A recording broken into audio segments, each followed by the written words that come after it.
From SickKids Fellow to Education Co-Lead and Medical Co-Lead of Project ECHO Complex Care, Dr. Catherine Diskin's professional journey speaks to ECHO's formative strengths at all stages of medical learning, from foundational entry points to those of medical experts. Complex care, caring for children with medical complexity is kind of this unique spot where you get to care for children over a long period of time and you get to really know them, and relationships are really important. You generally aren't a solo practitioner. So I work with nurse practitioners, social workers, occupational therapists every day of the week, and you also spend a lot of your time figuring out things with families. And so complex care has that kind of unique melting pot of collaboration, shared decision making in an interprofessional environment. Project ECHO was actually formative in my own training. The original ECHO sessions on competencies, the idea of listening to somebody provide a didactic and then have case discussions and see how the interprofessional team could work in a teaching environment in ways that was applicable to care was actually really important. And so ECHO was a non-negotiable part of my fellowship.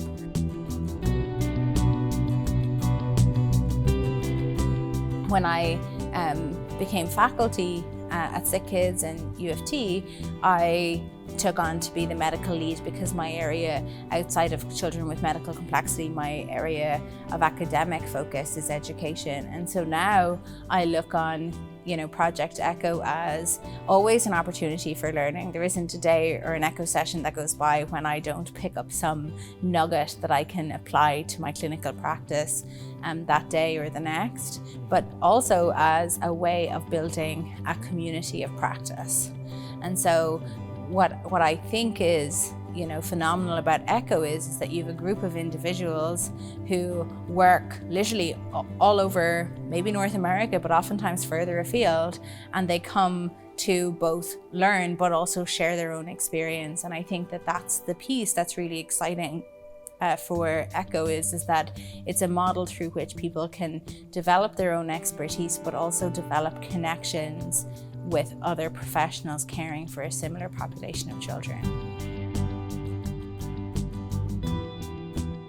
And I think that community of practice translates into an opportunity for support, which presenters are oftentimes surprised by.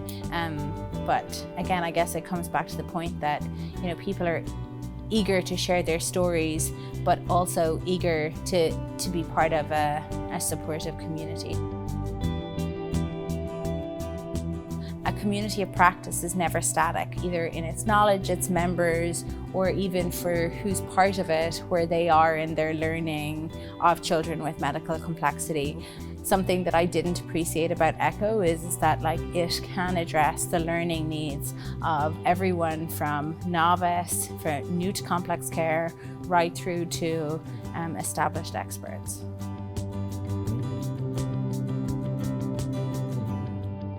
We're motivated to provide sessions that are relevant to us and to our colleagues.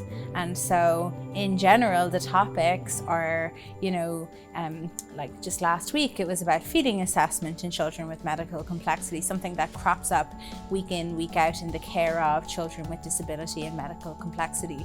It's not about, remote or, theories of practice. It's actually about what matters in clinical practice, what are the knowledge and skills that we need as healthcare providers to be able to care for children with medical complexity. So I think that's one of the things that gets people through the Zoom door to join us, but also it's why I go.